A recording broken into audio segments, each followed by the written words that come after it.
Nintendo has made some of the most important decisions in gaming history. The D-pad, analog sticks, motion controls, touchscreens. They didn't follow trends, they created them. So why in 2026, when VR is more accessible than it has ever been? Is Nintendo still pretending it doesn't exist? The answer they give publicly is clean, safe, almost rehearsed. But the real answer is something they will never say in a press conference. Let's establish something first. This isn't a video about Labo VR. We're not counting a cardboard box with a phone slot as Nintendo's VR strategy. If that's their answer to an industry that has already produced the Quest 3, PSVR 2, and a multi-billion-dollar spatial computing market, then the question isn't whether Nintendo is behind. The question is whether they're choosing to be behind. My argument is yes, they are choosing this, deliberately, consistently, and the reasons behind that choice reveal something uncomfortable about how Nintendo actually operates. But before we get to that, there's a pattern in Nintendo's history that most people misread completely, and once you see it, everything else makes sense. Nintendo has walked away from dominant technology before. CDS, DVDS, online infrastructure, HD graphics, years after Sony and Microsoft moved on. Every single time the explanation was the same. We only build what serves the gameplay experience. That sounds principled.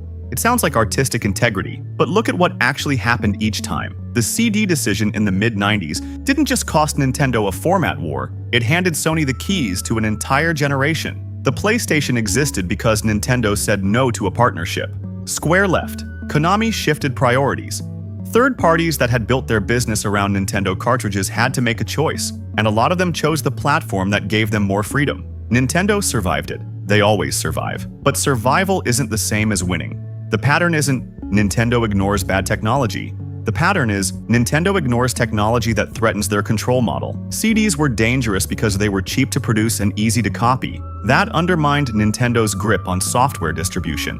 Online was dangerous because it meant players could connect without Nintendo as the middleman. Every time Nintendo has passed on a technology, there has been a control reason underneath the creative reason. So when you ask why Nintendo won't do real VR, don't start with the hardware. Start with the question, what does VR threaten? We'll get there. But first, the part of this story that nobody talks about. Nintendo releases the Virtual Boy. You already know it failed. Everyone knows it failed. Red graphics, no portability, headaches after 10 minutes, zero software support. It was pulled from shelves in less than a year. Here's what people underestimate. That failure didn't just hurt Nintendo's quarterly numbers. It shaped how an entire generation of Nintendo executives thinks about VR to this day. Gunpei Yokoi, the designer behind the Virtual Boy, died in 1997. The product he built became a punchline. The lesson Nintendo took from that moment wasn't, we built it wrong. The lesson was, we built it at all. That's a different lesson, and it's a much more dangerous one, because it means every time VR comes up internally at Nintendo, and it does come up, you don't survive 40 years in this industry without watching your competitors. The institutional memory of that failure is sitting in the room. Companies don't just make rational calculations, they make emotional ones. And Nintendo has a deep, specific, organizational fear attached to VR that Meta doesn't have, that Sony doesn't have, that no other major player carries. Sony released the original PlayStation VR and iterated. Meta has burned billions building toward a vision they still haven't fully realized. They can absorb failure because they don't have a personal failure story attached to the category. Nintendo does. But here's the thing. Fear alone doesn't explain a 30-year absence. There's something else keeping them out. And it's bigger than the Virtual Boy. Nintendo's brand is built on one promise. Anyone can play. That promise is not marketing copy. It's a genuine design philosophy that runs through every hardware decision they've ever made. The Wii Remote, the DS touchscreen, the Switch's portable mode. Every single one of those was designed to lower the barrier between a person and the game. VR does the opposite. A headset is a commitment. You have to put it on, adjust the fit, clear a physical space, manage the battery, and then, only then, you get to play. For a core gamer, that friction is acceptable. For the audience Nintendo has spent 40 years building, families, children, people who play for 20 minutes at a time, that friction is a wall. And the games that define Nintendo's identity don't benefit from VR. Mario doesn't need presence. Zelda's emotional power comes from narrative and world design, not from physically standing in Hyrule. Pokémon is built around portability and social connection, two things a headset actively works against. There is no version of Nintendo VR that serves their existing library. They would have to build something entirely new for a platform that fragments their audience and breaks their accessibility promise. But here's where it gets interesting, because Nintendo has broken their own rules before. They went HD when it served them. They went online. Badly, but they went. They've adapted when the pressure was high enough. So why hasn't VR pressure reached that threshold? What would it actually take? The answer is in a part of this industry that almost nobody looks at when they talk about Nintendo's VR strategy. Nintendo doesn't just sell games, they sell a closed ecosystem. Every piece of Nintendo hardware is a locked room. You play Nintendo games on Nintendo hardware with Nintendo controllers through Nintendo's storefront. That model has made them one of the most profitable companies in gaming for decades, not because their hardware is the most powerful, but because their software is unavailable anywhere else. VR threatens that model in a specific way. When players put on a Quest headset, a Meta headset, they enter Meta's ecosystem, Meta's store, Meta's social layer, Meta's terms. If Nintendo releases a VR game that runs on Quest hardware, they are sending their players into someone else's room. That has never happened. Nintendo does not build software for platforms they don't control, not seriously, not for their core IP.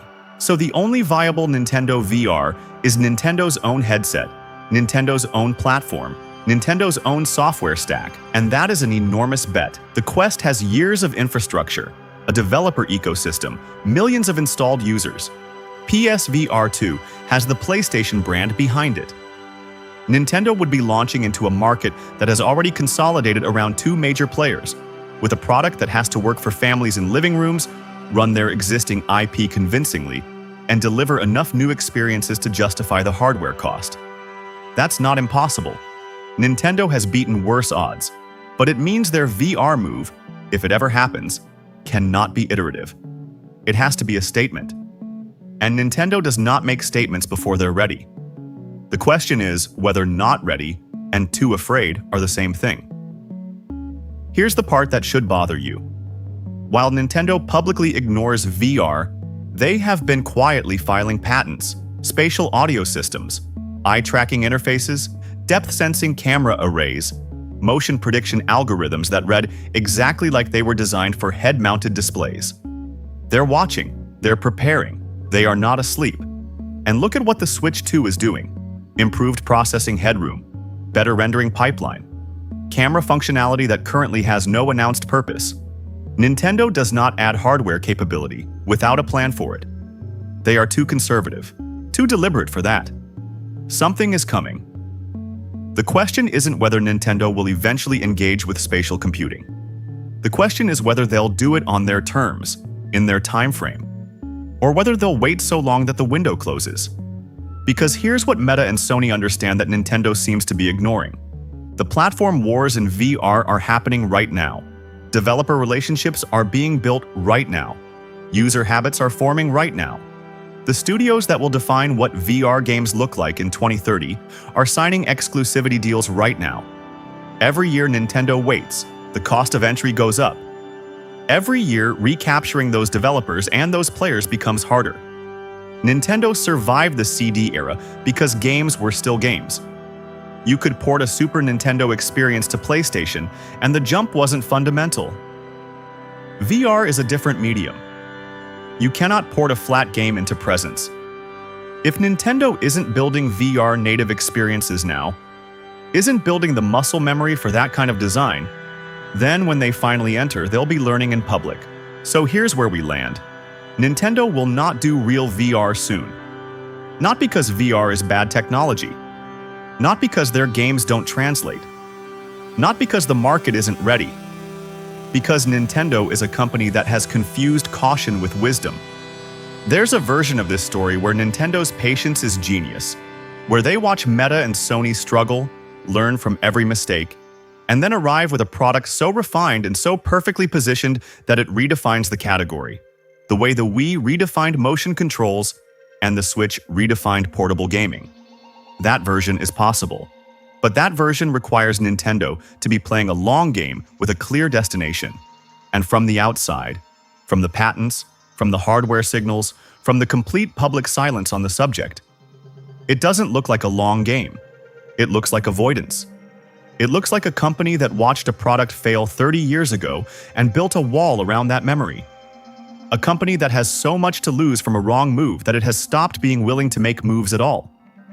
In a category that requires movement. The saddest part isn't that Nintendo might be late to VR. The saddest part is that Nintendo might be the only company on Earth capable of building a VR platform that actually feels like Nintendo. And they're too afraid to find out if they're right.